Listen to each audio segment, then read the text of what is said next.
Okay, good afternoon, everybody. I ran into Rabbi Rapp a few months ago in the hallway, and he told me that he had a classmate in high school who was the answer to a great trivia question. The trivia question was, how can you have two brothers who have the same mother and the same father, and yet one is a Kohen and one is not a Kohen? And the answer, of course, is that the parents were married to each other, and then they got divorced, and then they got remarried to each other, and the father was a Kohen. So they had a child after the first marriage, from the first marriage, and that child is perfectly a Kohen. Then they got divorced, they got remarried, so he was Machzir Grushaso, so a Kohen marries a Grusha. The child is a Chalal. So Rabbi Rapp said that when they were learning Makos in 12th grade, and Rabbi Fein's shir in MTA, so on the first day of shir, Rabbi Fein said, does anyone know what a Ben Grusha, Ben Chalutza is? And this young man raised his hand and said, Ben Grusha, yeah, that's me. I'm a Ben Grusha. So Rabbi Fein said, you don't know what you're talking about. He said, you don't know what you're talking about. I'm a Ben Grusha. I'm telling you, I'm a Ben Grusha. So Rabbi Rapp pointed out at that time, this is a long introduction, he pointed out at that time that when the guy got married, it was a big shaila. How do you write his name in the Kesubah? Meaning, let's say his name is Ruvain ben Yaakov. So his father's a Kohen. He's not a Kohen. So do you write Ruvain ben Yaakov a Kohen? But that gives the impression that he's a Kohen, but he's not a Kohen, because that's how you would write the name of any Kohen. So do you leave out the word a Kohen, but the father is a Kohen? So how do you write the name in the Kesubah? So as it turns out, it relates to today's daf for those who do daf yomi. So I figured it's a good opportunity to talk about this shaila. So there's a tshuva in the Oneg Yom Tov in Simon Kufn and Zion, where he was asked about this exact question, but even in a higher stakes situation, in Ksivas HaGett, that when you're writing the name in a Gett, what do you do with a Chalal whose father is a Kohen? How do you write such a name in a Gett? And he had two issues that he had to deal with. First, he said, is our issue, what do you do with the HaKohen? And the second issue is, can you even write Ben? Is he Misyachis after his father? If the father's a Kohen and he's not a Kohen, so maybe he's not really a Ben. So he right away puts to bed that second issue of being a Ben. He says, no, it's a Beferish Gemara in Kedushin Daf Samech Vav and Beis, that it's a Zaru Miyuchas Acharav, the Gemara in Bechoros Daf Mem Zayin and Beis, that a Goya is no Yichus, but a Chalal is Misyachis Acharav. He's for sure the Ben of his father. That's not a problem. The problem is the word HaKohen. So as far as writing HaKohen, the Tshuvas Oneg Yom Tov says, I also see no problem with it, because sometimes when you have a title at the end of a name, sometimes it goes on the father, and sometimes it goes on the son, and it could go in either direction, so therefore it's not a problem to put it at the end, even though the title really only belongs on the father. He says, I'll give you an example. The Ritva in Yuma Daf Tes Amud Aleph tells us that Yehud Tzadok was not a Kohen Gadol.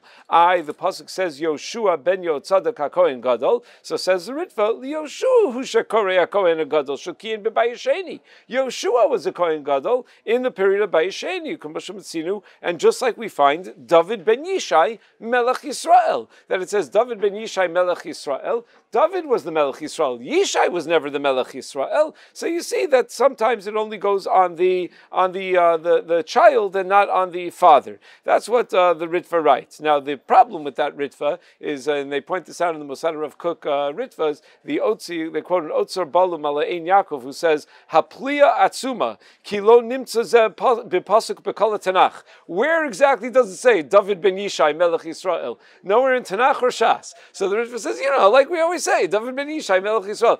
Doesn't say that anywhere, David ben Yishai Melech Yisrael. So he suggests that it's a typo in the Ritva, and that really it probably meant to say Shaul ben Kish Melech Yisrael, which is the same point, that Shaul was a Melech, Kish was not a Melech. And in Yuma Daf Chav Beis Amud Beis, that phrase actually appears. Maybe not Tanakh, but in Yuma Daf Chav Beis Amud Beis, that phrase actually appears. And the Ritva over there, in Yuma Chav Beis Amud Beis, proves from that phrase of Shaul ben Kish Melech Yisrael, that Mikan Diktek Rabbeinu Tamzal B'Sefer HaYashar, it's also problematic because we don't have it in our Sefer Yashar. She'ein lo le'ed lachton b'shtar, that an aid should not write in a shtar Ploni aid ben Ploni, Ella Ploni ben Ploni aid. You don't write Ruvain aid ben Ploni. You write Ruvain ben Yaakov aid. Right? You put the aid at the end. That the Rabbeinu Tam learns from here that the word aid at the end, even though it's going on the first name. So says the Ritva, if that's says the Oneg Yom Tov rather, that if a title at the end could be going on the son, so the title at the end could just as easily be going only on the father, and that's perfectly fine.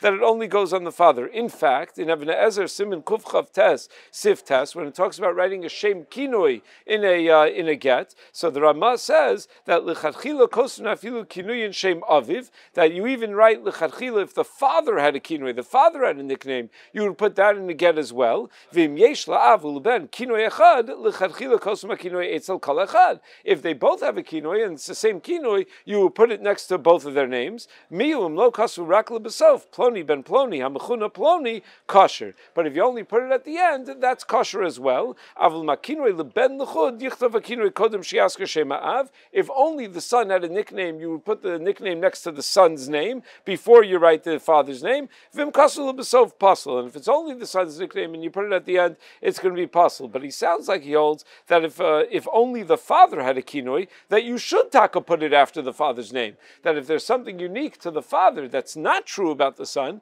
that's okay to put it after the father's name, and that's in fact what you're supposed to do. So over here also, the father's a Kohen, the son's not a Kohen, so it makes perfect sense to put it after the father's name. That's the truth of the Oneg Yom Tov. So the Oneg Yom Tov says, how would you write a Chalal's name in a get or a Kesubah? Same exact way you would write a non-Chalal, a regular Kohen's name. And people will just have to be wise to the fact that sometimes a Kohen means that the father's a Kohen, and sometimes a Kohen means that they're both Kohanim, and people will have to figure that out on their own. The Tshuvas Or Sameach, Chelik Beis, Siman Mem, Dibra Maskal V'Lachkor, the Or Sameach agrees that if you write HaKohen after the father's name, that it might be going only on the father, and he proves it from a Gemara in today's Daf Yom Mizvachim Daf Kuf Aleph. The Gemara has a machlokas. When did Pinchas rise to the position of Kohuna? Was it with the Maisa of Zimri, or was it at the end of Sefer Yoshua when Pinchas made shalom between the 2.5 Shvatim, who after fighting the wars, they went back and they built a Mizbeach, and everyone thought that they were building a Mizbeach L'Avodah Zarah,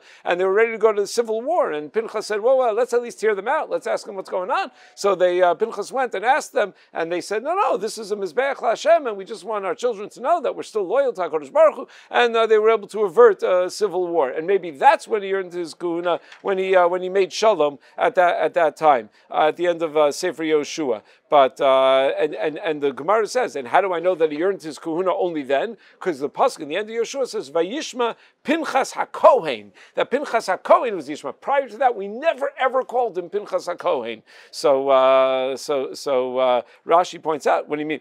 Pinchas ben Elazar ben Aaron HaKohen. We do say HaKohen. So Pinchas ben Elazar HaKohen does appear. So how can you say that it's because the HaKohen was only going on Elazar? The HaKohen wasn't going on Pinchas up until now. So you see that when the father is a Kohen and the child's not a Kohen, you could put HaKohen after the father's name, and that's perfectly fine. So that's what that's what the raya that the Tshuvas Or Sameach has. Now there are a couple of other approaches to this of how to handle this situation. The Tshuvas Halachos Katan in Siman Kuf Nun Ches was asked how to sign Elazar ben Aaron in a get, and he said that if both are Kohanim, you should write not Elazar ben Aaron HaKohen. You should write Elazar HaKohen ben Aaron, because if you define Elazar as a Kohen, well then obviously he only became a Kohen because his father was a Kohen. That doesn't need to be said. There's no way his father's a Chalal and he's a Kohen, right? So obviously if you say Elazar, so in a standard Kohen, Kesubah or Gett, he says, put the HaKohen after the kid's name, not the father's name. And then when you have a Chalal, you can write it the way we write it, and everyone will realize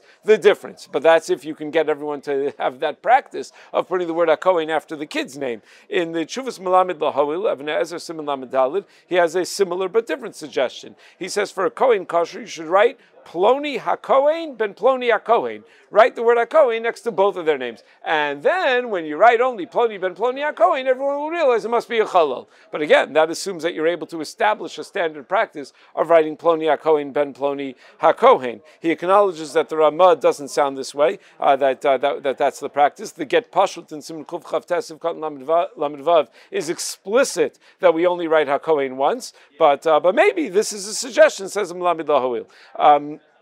A friend of mine, Seth Pauliner, sent me, when I told the story once before, that in Rabbi Sablovsky's new Sefer, the Rabbi Eli Deutsch Sefer on the Shiurim on Kiddushin, so in the back they have a whole bunch of really valuable stuff from Rav Schachter and Rav Willig about Siddur Kiddushin. So it says over there, in footnote 74, that Rav Schachter noted that according to Rav Eliezer Telzer, Gordon, if a person is indeed a Chalal, the Kesubah should state vihu kohen when the father's name is mentioned, so that it's clear that the father is a kohen and the chassan is a chalal. Meaning it's Elazar ben Aaron vihu kohen, not ha kohen. Ha kohen would indicate that it's going on both of them. Vihu kohen. Why vihu kohen? Based on the pasuk which refers to Malki Tzedek by saying vihu kohen in Bereshis Perek Yudalid.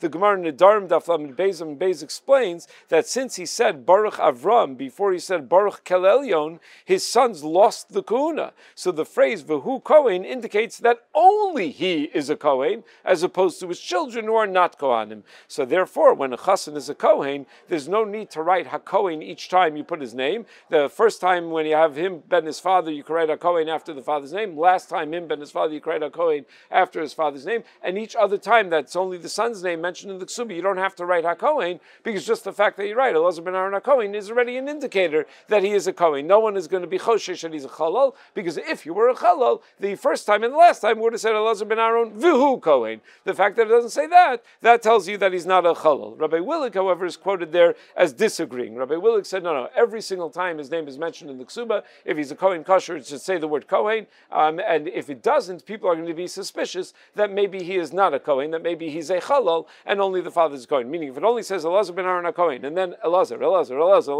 then at the end, Elazar ben Aaron HaKohen, people will assume Elazar is a Chalal, and that he is not a Kohen. Rabbi Willig pointed out that you have no such concerns when it comes to a Levi, because there's no such thing as a Levi that is a Chalal, so you can, who's not a Levi, so you if you write Elazar ben Aaron HaLevi, right, then it could each time, it could be Elazar, and Elazar ben Aaron HaLevi at the end. So what's the practice? I have no idea, but these are at least some of the opinions of what to do in such a case. Okay, everyone have a great day.